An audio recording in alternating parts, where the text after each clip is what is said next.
You get it? It's recording? Okay. I'll begin with a word of prayer.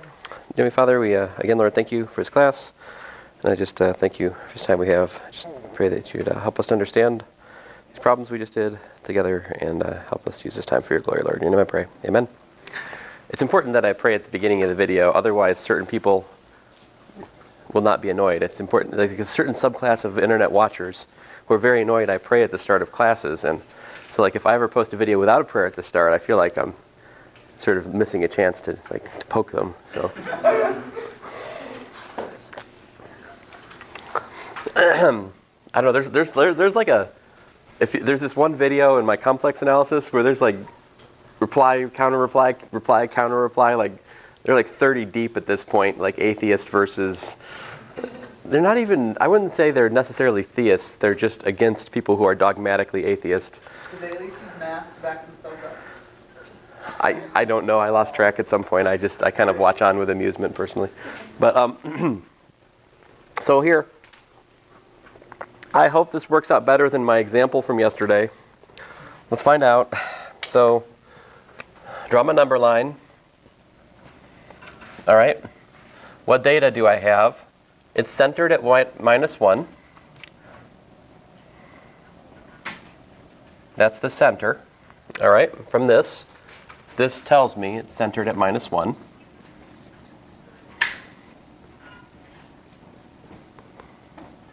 And I say I'm also given that it converges at 0. Right? That's a point of convergence. I'm given it diverges over at minus 8, right? So convergence, divergence, this is the center. So the maximal interval of convergence, I want it to be as big as possible. I cannot get past, once you get to here, everything beyond here diverges, all right? That's the theorem we went over last time. Is that past a point of divergence, as you're going away from the center, everything beyond that point of divergence also has to diverge. Also, they have to be symmetric, right? So basically, we're looking at this, and how far is that from the center? 7. So, yeah, positive 6. So this has to diverge out here. That's basically the theorem. All right, we're stuck with that. Now we're looking for maximal, so we actually don't know for sure that 7 itself diverges. That's up for grabs. So in short, the maximal interval of convergence here is this bit right here. So the answer for this one would be minus 8, 7 included.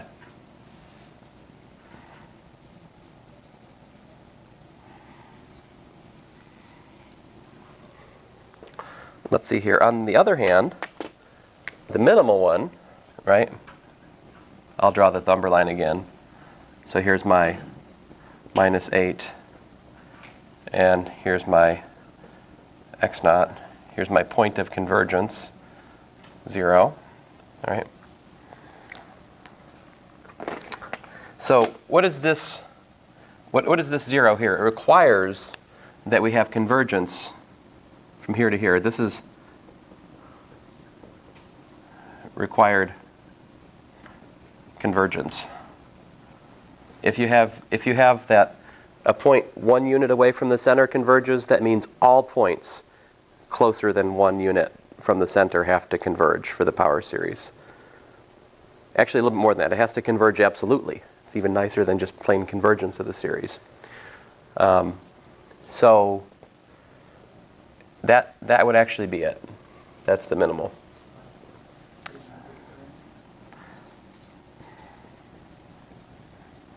Oh, and this is what? This is minus 2. Yeah. I can't do math. I was going to write 0 minus 2. No, don't write that. Okay. Oh, you're right. Yes, you're right. I'm sorry, I misread. I'm not being careful enough. 0 was given to us to include, right? So we're stuck with 0. Exactly. Yep. You said since it's required to converge from -2 and 0, let's say like, -2.5. Don't know. So it could diverge. Might diverge, might not. I mean, this is the smallest possible interval of convergence. Anything between this and that is possible, given this data. The point is, this data doesn't uniquely fix an interval of convergence. It just puts bounds on what's possible. So the point of this idea is to try to explore the concept of the theorem we went over last time. Students usually find these challenging because it takes a little bit, but once you understand that theorem we went over last time in terms of what are the possible intervals of convergence and just what it means, it's very, very simple, but in the process of learning, it does seem like we're playing some kind of board game that no one told you the rules to. Yeah. Yeah. Where did 7 come from? Where'd the what? 7 is, so that's a very good question, actually. That should be 6. How did I get 7?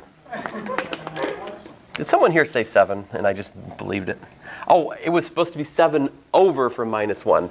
-1 plus 7 is 6. That's what I was supposed to do, right? 6 is equal to -1 plus 7, because the point is this distance here was 7, right?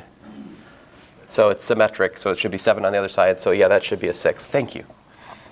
So that makes some of your confusion not only justified, but warranted. So sorry about that. Any other corrections to my solution? So if I could do arithmetic, we'd be better off, but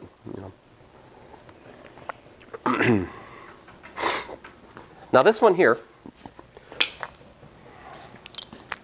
so all we got to do is calculate what's f prime of x.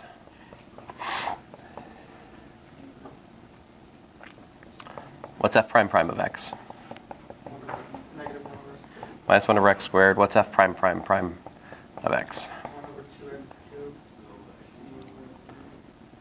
Minus 2 over x cubed. All right. Oh, positive 2. All right, so, and so forth. What's the nth derivative of x? I'd say we keep getting, maybe I should do one more. What's the fourth derivative?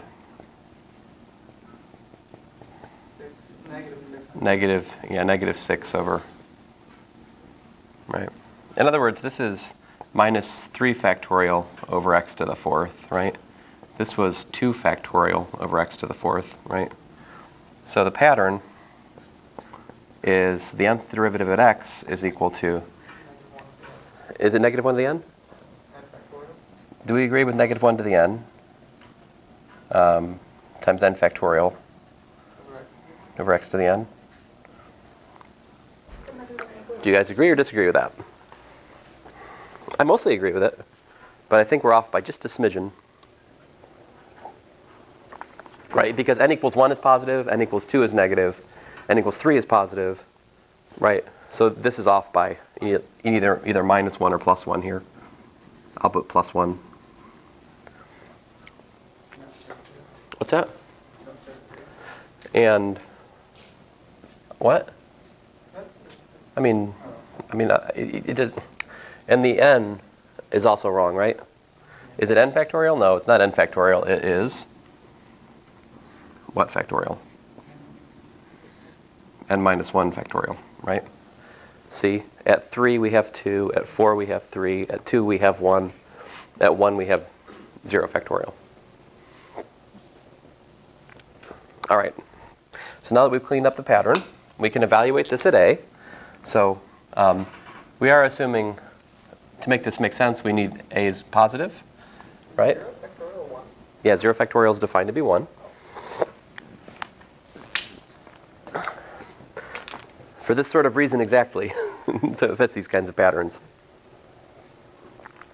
And, okay, so Taylor's theorem says that the log of x is equal to the sum, n equals 0 to infinity, of the nth derivative at a over n factorial times x minus a to the n.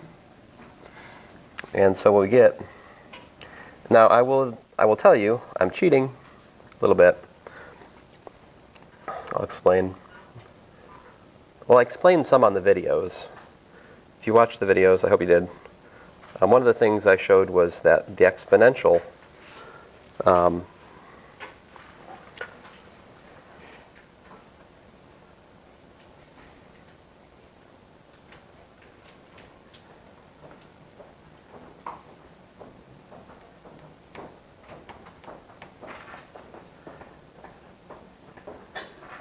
sorry, moment of thinking. What is it?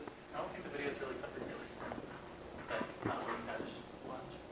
I didn't have where I showed the. So I didn't show that the power series for the exponential converges to the exponential in these. I remember something about it. Yeah. I just don't think you want to Taylor's. I haven't proved Taylor's theorem in those videos. That's true. But what I do discuss is that the remainder, that you can show Lagrange's remainder goes to 0 for the exponential function, which then proves that the exponential function is in fact matched, that the Taylor series for the exponential function actually converges to the exponential function. I think I showed that in the videos. That sounds familiar. I'm just assuming that here. I haven't shown that the log function actually is matched by its Taylor series. So there's a cheat here in that regard. I'm assuming that the log actually is analytic. All right.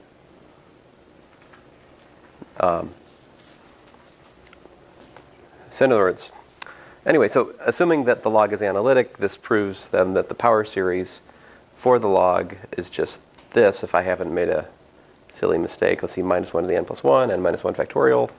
Plug in a, right? Evaluate this at a, I get a to the n. We've got our n factorial from Taylor's theorem. And can you simplify that? Yeah, we can simplify that a little bit. This is the sum, n equals 0 to infinity of minus 1 to the n plus 1 over a to the power n times n factorial. Oh, not n factorial, excuse me. What's n minus 1 factorial over n factorial? How does it simplify? Just n on the bottom, right?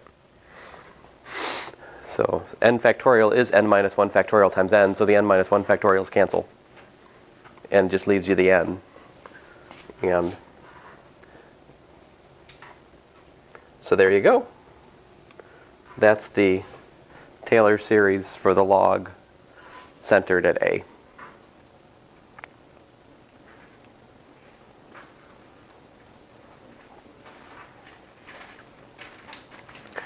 What happens if you put a equals to 1?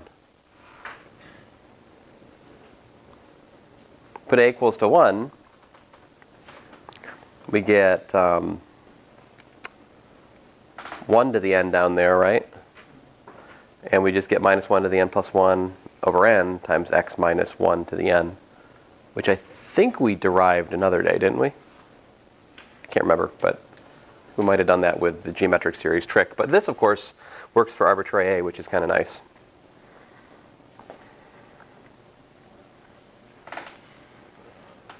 What is it? Yep.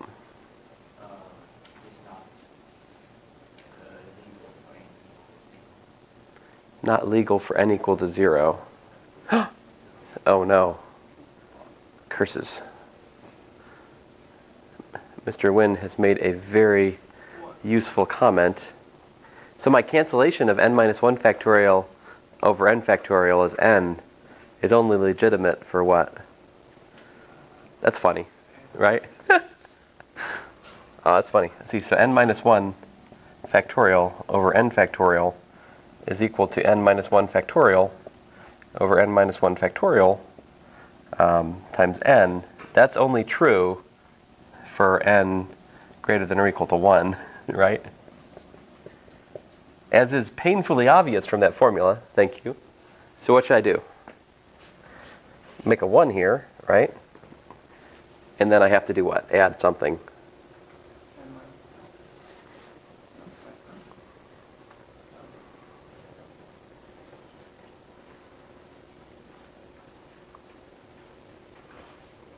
What am I missing? Now I'm missing the 0th term, right? So what's supposed to go, what's the start of all this? You know, this is, remember that if we do the other notation, this is f of a plus f prime of a times x minus a plus dot dot dot, right? So what am I missing? I'm missing f of a. Which is f of a here? It's just what? But what is f? F is not log x, right? So yeah, ln of a.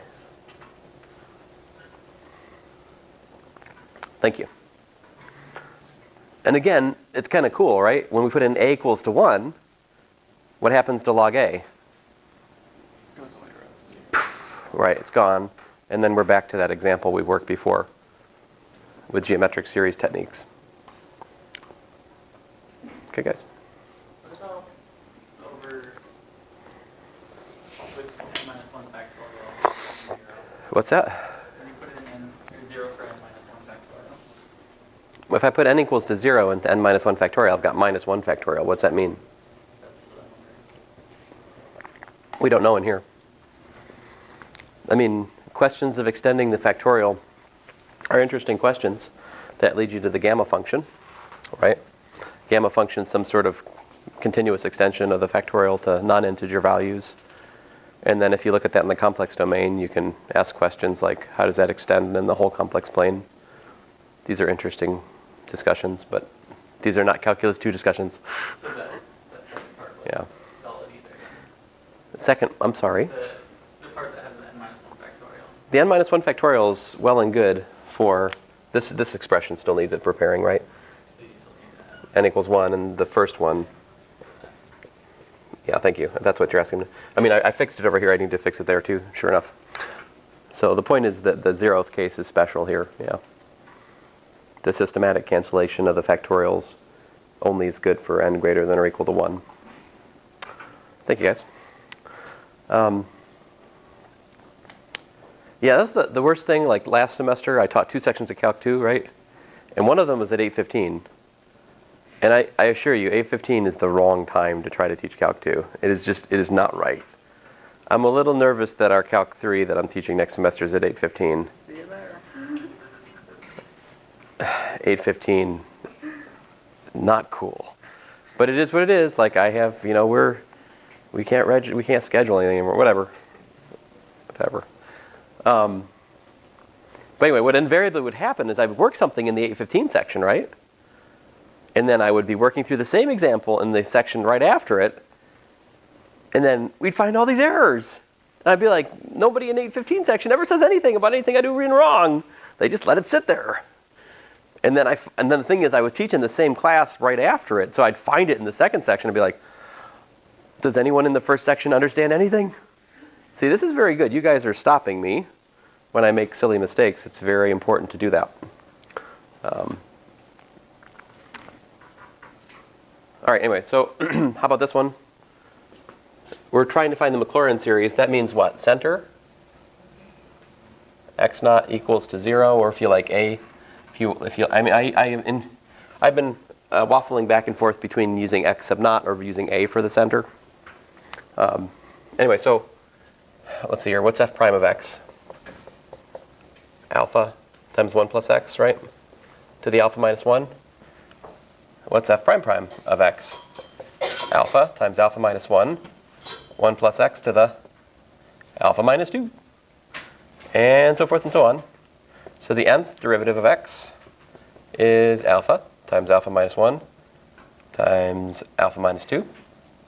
And so forth and so on. How many times? Alpha minus looks like n, right? Times 1 plus x to the what? Alpha minus looks like n. So therefore, the nth derivative at 0 of this function is just equal to alpha times alpha minus 1 times alpha minus 2 dot dot dot times alpha minus n.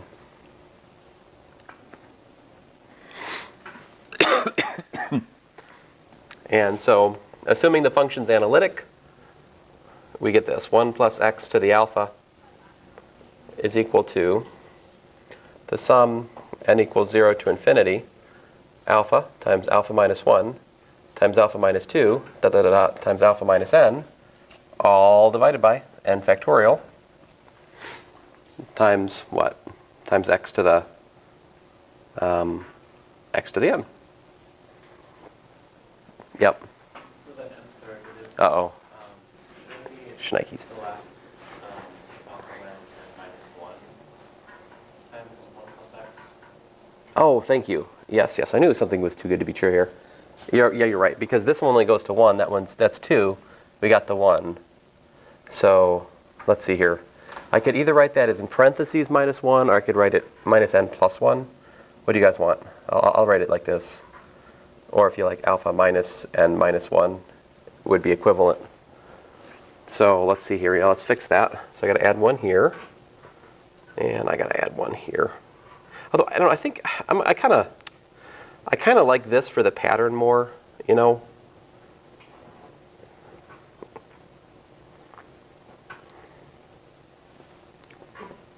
In fact, I also like to write this. 1 plus u to the alpha power is equal to the sum k equals 0 to infinity. Alpha times alpha minus 1 times alpha minus 2, alpha minus n minus, alpha minus k minus 1, divided by k factorial, u to the k. Rewrite that in terms of factorials, right? There's alpha factorial divided by n minus 1. Who said alpha was an integer?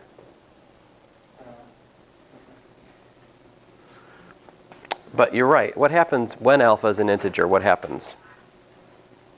Suppose alpha is a counting number, a whole number. What happens to this? If alpha is equal to like some, if alpha is an element of the natural numbers, right?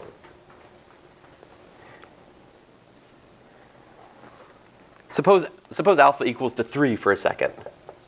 What happens to these things? There's 0. There's only a finite number of them non-zero, right? Is that surprising? Think about it. 1 plus x to the third power, what should happen?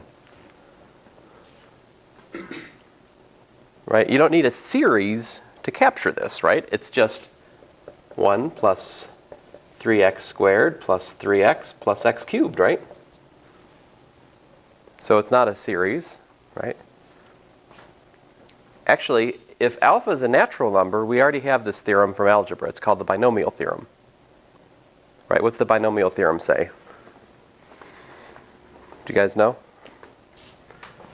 If we have a plus b to the n power, what is it? It's the sum. K equals 0 to n choose k, a to the power n minus k, b to the power k, I think. Binomial theorem.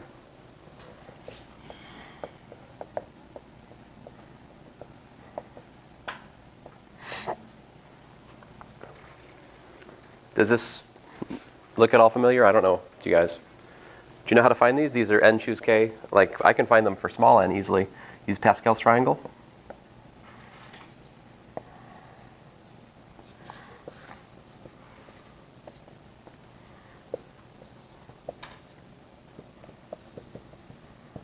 See where I'm going with this?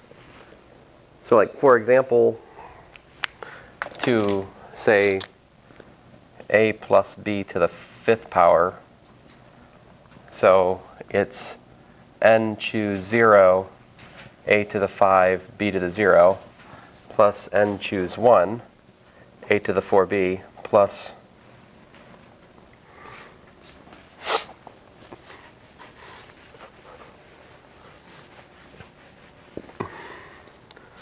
n choose 2, a cubed b squared, plus n choose 3.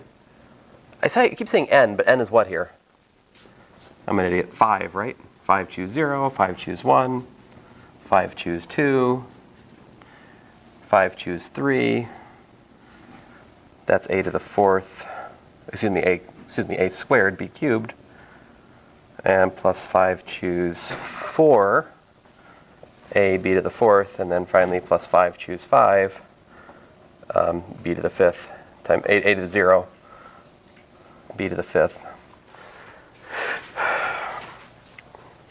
These numbers, these combinatorial numbers, they're exactly these here. These binomial coefficients, as they're called.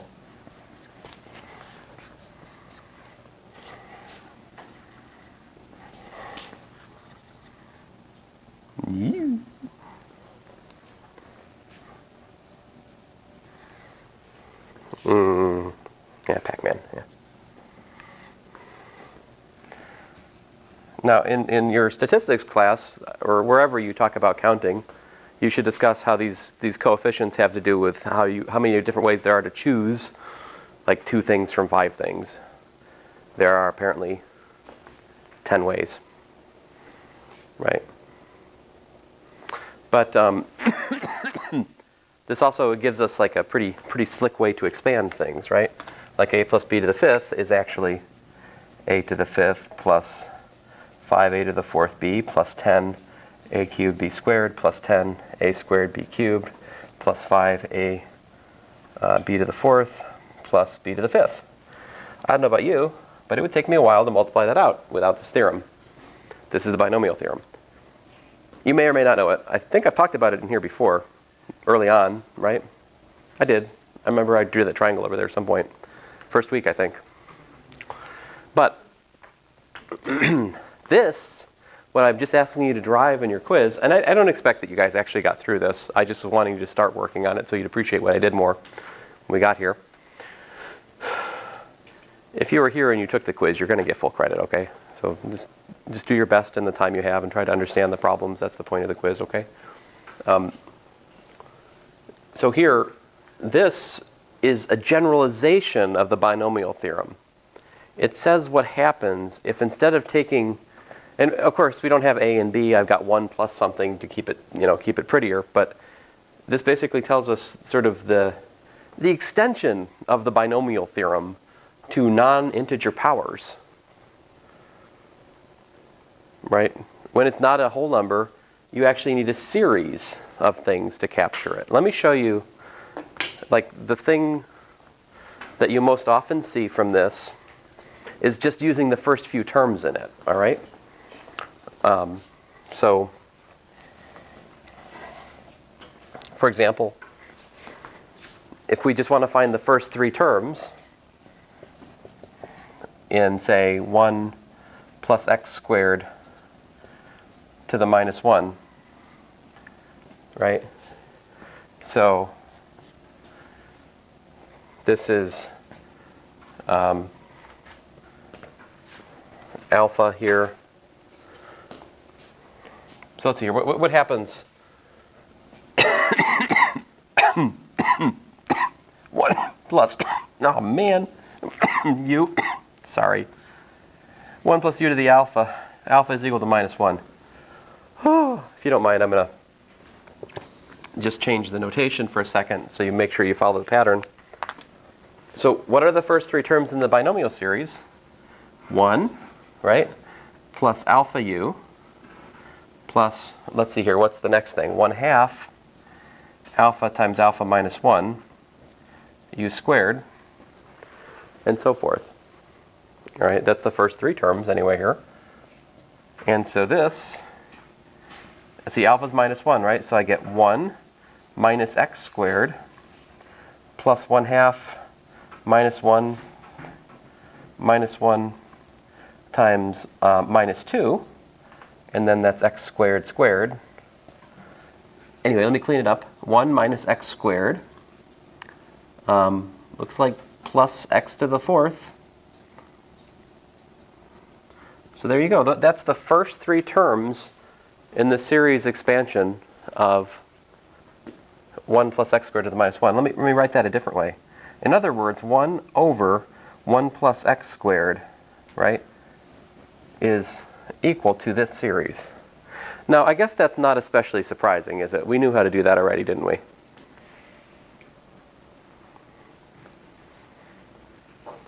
It's geometric, right?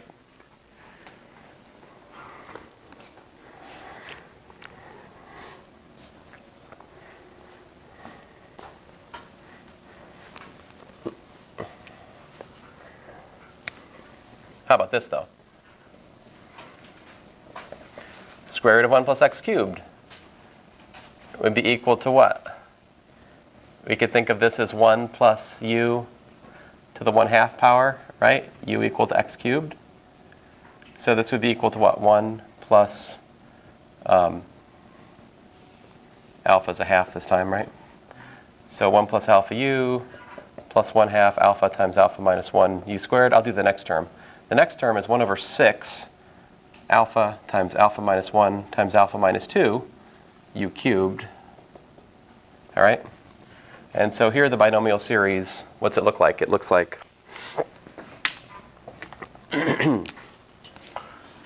one plus 1/2 x cubed, right? Plus 1/2. Let's see, that's what? 1/2. What's 1/2 minus 1? Minus 1/2, right? X cubed squared is x to the 6th. 1/6. 1/2. The pattern repeats itself here. So if you do one coefficient, you've done the next, at least up to part of it. What comes after? If you subtract 2 from, what happens if you subtract 2 from a half? Minus 3/2, right? X cubed cubed, x to the 9th, all right? And so there you go. 1 plus 1/2 x cubed minus 1/8 x to the 6th minus, it looks like, oh, the 6 is 3 times 2, right? So we've got 2, 2, 2, 2, 4 of them anyway. So that's actually plus 1/16 x to the 9th.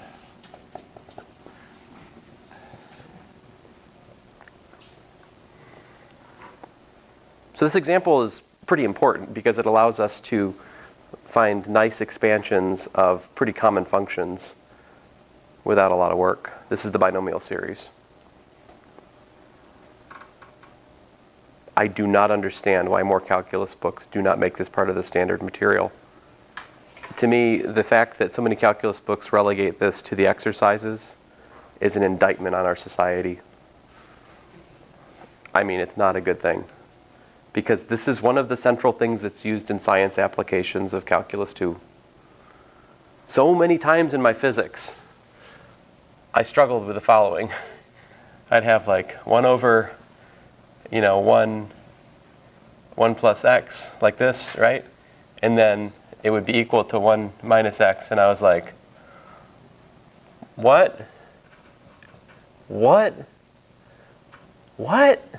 And the thing is, what that is it's 1 plus x to the minus 1 is approximately equal to 1 minus x stuff. It's the binomial, or it's the geometric series truncated. But the point is, when you get into science applications, they don't always write this. Somewhere in the paragraph before they do that, they'll say we're making an approximation. They may or may not use the approximation symbol. They might put an equality there. And if you're not aware of how power series allow you to convert reciprocal functions to polynomial functions in this sense, then you're in trouble, like I was. Fortunately, I had a friend who took a good calculus too, and he would always talk me down. So I didn't labor in my delusions too long. But he got tired of telling me, it's the binomial series, James. I'm like, yes, okay, thank you, Paul. Anyway, it's not that complicated a thing. It's just got a kind of ugly formula, which is why books relegate it to exercises, right? Everything else is so nice and pretty. The power series for sine, the power series for cosine, the power series for the exponential, the cosh, the sinh. These have all got nice, neat, and tidy formulas, right? This is a little bit more, But we should talk about it, and that's why I did. You guys have any questions before I go on? Yeah? No. Excuse me. All right. I think I've told you guys the main things in here. So I think, unless I'm forgetting something, I think mostly we just need to do example after example after example. from here on out, pretty much. I don't think we really have... I mean, in the book, he's got something called Abel's theorem or Abel's theorem, depending on where you're from. And that justifies that picky point I talked about the other day, that the power series that we found actually converges to the log of 2. But I'm not that interested in that. I don't think this class is quite at that level, so I'd kind of just skip that theorem, honestly, guys. So let's look at a calculation here. So why are we doing all this? Why are we studying power series? Again, it's because it allows us to calculate things we just couldn't calculate before. Here's a good example of that. The integral of the sine of x squared dx. This is something that was outside our scope. Here, let me just rub salt in the wound. Now do you believe me? Actually, that kind of might give some of you hope. You make I'm going to make a u equals x squared substitution. Then it's just like sine to u to some power. Fine. Maybe you could do it. I don't know. But I can do this as follows. I just write down, okay, so that's x to the 17th times the sum, n equals 0 to infinity. I know the power series expansion for sine, right? You should be working on memorizing power series expansions for sine, cosine, exponential. Better yet, instead of memorize, learn how to derive them, understand them for yourselves. For sine, cosine, it's really just Taylor's theorem. I don't require you to prove that they're analytic in here, so that's nice. Let's see here. So we're making a substitution. I'm putting x squared, and so I take that thing to the 2n plus 1, right?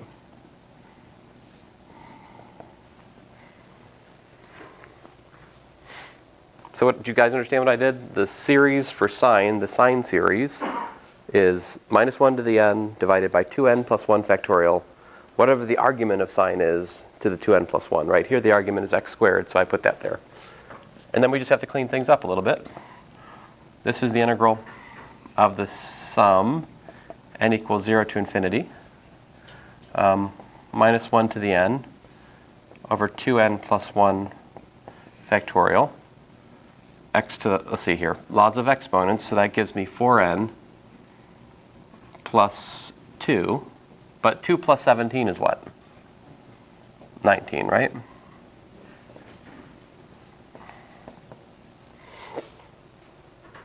So then the term-by-term integration thing said, hey, that's equal to the constant plus, right, the integral term-by-term of the series, which is what?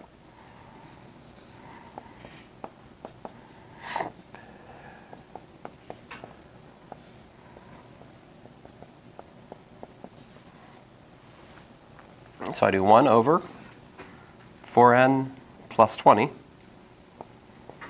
x to the 4n plus 20, and there you go. That's the integral.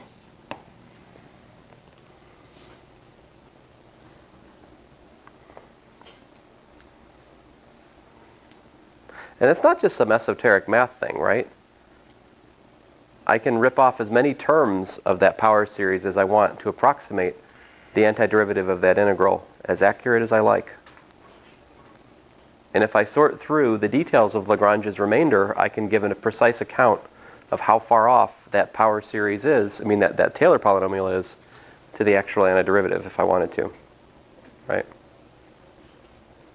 We should probably go back and talk more about that again, and I should probably prove Taylor's theorem for you at this point. I think you have seen enough now that you might appreciate the proof.